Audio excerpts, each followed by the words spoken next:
سلام البنات، كي دايرين؟ لاباس عليكم؟ تنتمنى تكونوا كلكم بخير وعلى خير. اليوم ان شاء الله ضمن سلسله شيوات مريم غادي نقدم لكم مملحات تيجيو على هذا الشكل هذا، وحدين مزيانين بالحبه السوداء، وحدين بالزعتر، وحدين بالزيتون الاسود، وحدين خليتهم بالنسمه تاع الفرماج. تنتمنى تجربوهم البنات وينالوا الاعجاب ديالكم. وإلا كنتو اول مره تشوفوا لي فيديو ديالي غنقول لكم مرحبا بكم. ما تنساوش تشتركوا في القناه وتفعلوا الجرس باش يوصلكم كل جديد. كذلك ما تنساوش تزوروا الصفحه اللي على الفيسبوك اللي هي شيوات مريم. دابا ندوزو لطريقه التحضير والمقادير. نحتاجو في المقادير تاع هاد المملحات 250 غرام تاع الزبده، عندي 4 الفرماجات مثلثين، 2 ضمات البنه يكونوا تاع الدجاجه اولا اللحم، 4 البيضات، عندي معلقه كبيره تاع المطارد، الملحه والدقيق حسب الخليط تقريبا 600 غرام. غادي ندوزو دابا للطريقه. غادي نديرو الزبده هي الاولى، غادي نزيد عليها هاد الطماط البنه، غادي نفرتهم، غادي نزيد الفرماج مثلث صافي والملحه والمطرد، وغادي نخدم هاد الزبده مزيان مع هادشي. صافي بعد ما ضفت الفرماج دابا غادي نزيد المطرد كي قلت لكم معلقه كبيره. صافي غادي نزيد الملحه على حسب الذوق، ما نكثروهاش حيت عندنا فرماج مالح والمطرد مالح والطماط البنه حتى هي مالحه. صافي غادي نبدا نخدم هاد الزبده مزيان مع هاد العناصر هادي حتى تنسجم ليا وتدخل مع بعضياتها. عاد نزيد البيض. دابا غادي نبدا نزيد في البيض.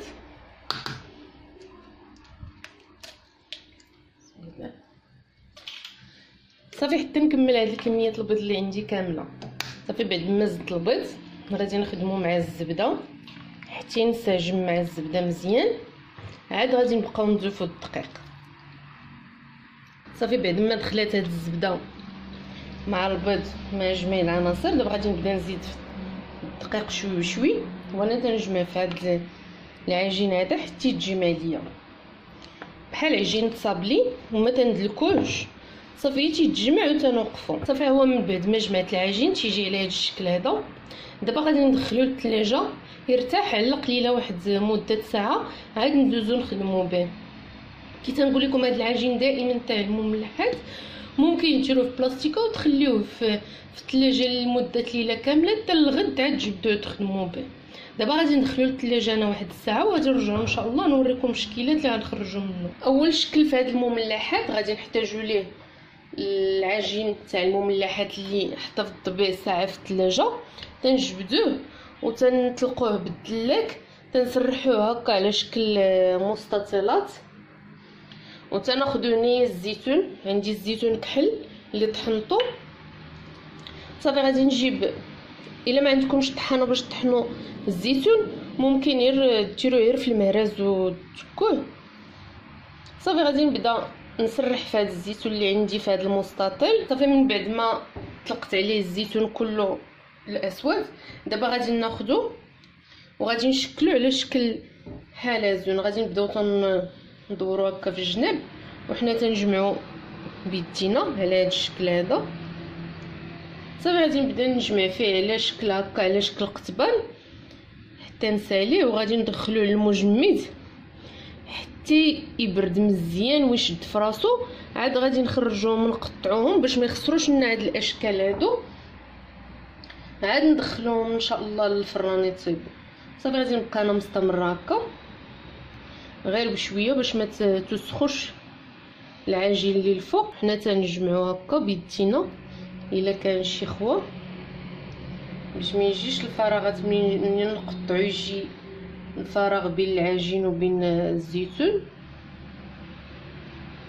ممكن هكا ديروه بالزيتون الخضر حتى هو تيجي زوين، اولا ديروه بالصلصه الحاره حتى هي تجي زوينه. انا هكا درتو بالزيتون كحل. تيبقى لكم نتوما الاختيار. صافي غادي نلويوه هكا واحد شويه باش ياخذ الفورمه غير هكا، وغادي ناخذو غادي نحطو مع هاد الاخرين وغادي ندخلوهم للمجمد. صافي هما بعد ما ساليت القطبه اللي عندي دابا غادي ندخلوهم للمجمد وغادي ندوزو للشكل الثاني في هاد المملحه. غادي ناخذ هنايا العجين الثاني غادي نرش بالطحين من التحت ومن الفوق وغادي نطلقها بالدلع. من بعد ما طلقت العجين خديت انا هاد القطاع هذا هو باش غادي نقطع هذا اللي على شكل ورده. تيبقى لكم نتوما الاختيار على القطاع اللي غديروا اي شكل بغيتو. غادي نبقى انا مستمره هكا تنقطع في هاد الشكيلات هادو وغادي نحطهم في الطاوه. صافي غادي نبقى مستمره هكا حتى نسالي العجين اللي عندي كامل ونرجعوا ان شاء الله باش نكملوا التزيين تاعهم. صافي هما بعد ما قطعتهم كاملين دهنتهم بالبيض اللي مخلط مع صلصه الصوجا وزينتهم هكا بالحبه السوداء. صافي غادي ندخلهم للفران اللي مشعول من قبل من التحت حتى يطيبوا ويتحمروا من التحت غير واحد شويه ما تياخذوش اللون. صافي نشعلوا عليهم واحد الدقيقه من الفوق غير هكا يذابوا واحد شويه. صافي ونخرجوهم وندوزو للشكل الثالث تاع هاد المملح. ها هو الشكل الثالث بعد ما طلقتو غادي نقطعوه على شكل مستطيل. غادي نقاد ليه هاد الحواف هادو. صافي غادي نبدا نقطع اشرطه مستطيله هكا على هاد القياس. ها هو كي تتشوفوه غادي نبقى مستمره حتى نسالي هاد العجين اللي عندي. صافي من بعد ما قطعتهم هكا اشرطه طوال غادي نعاود نقطع على هاد الشكل هذا هكا على هاد القياس. غادي نبقى مستمره هكا حتى نسالي العجين اللي عندي ونرجعوا ان شاء الله باش نشكلوه. غادي ناخذ العجين وغادي نلويه على هاد الشكل هذا. غادي ناخذ هنايا صافي غادي نلويه هكا على هاد الشكل هذا وغادي نحطو في الطاوه. صافي غادي نبقى هكا مستمره. غادي نعاود معكم واحده اخرى. غادي ناخذ هكا العجين غادي نلويه صافي على هاد الشكل هذا وغادي نحطو في الطاوه. صافي غادي نبقى مستمره هكا حتى نسالي هاد الكميه اللي عندي كامله تنشدوه تنلويوه هكا. صافي تنحطوهم في الطاوه على هاد الشكل. غادي نبقى مستمره حتى نكمل الكميه كامله اللي عندي ونرجعوا ان شاء الله. صافي هما بعد ما ساليتهم درتهم في اللاطه.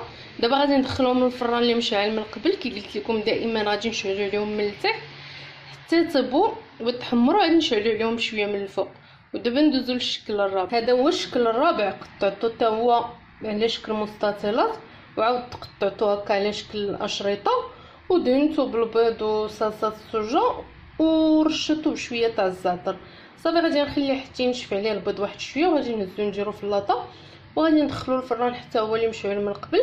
غادي يطيب ويتحمر واحد شويه غادي نشعل عليه من الفوق ونتلاقاو ان شاء الله مع الشكل النهائي تاع هاد 4 الشكيلات. هذا هو الشكل النهائي تاع المملحات اللي وجدنا اليوم البنات. تيجيو على هاد الشكل هذا كيف ما شفتوا. هادو اللي بالحبه السوداء هادو اللي بالزعتر وهادو اللي بالزيتون وهادو اللي ما درنا فيهم والو بقاو بالنسمه الفرماج. تنتمنى تجربوا هاد المملحات البنات وينالوا الاعجاب ديالكم. ما تنساوش تخليو لي التعاليق نتاعكم لتحت. كذلك ما تنساوش تبارطاجيو الفيديو هكا باش تكبر القناه. ما بقى نقول لكم بالصحه والراحه.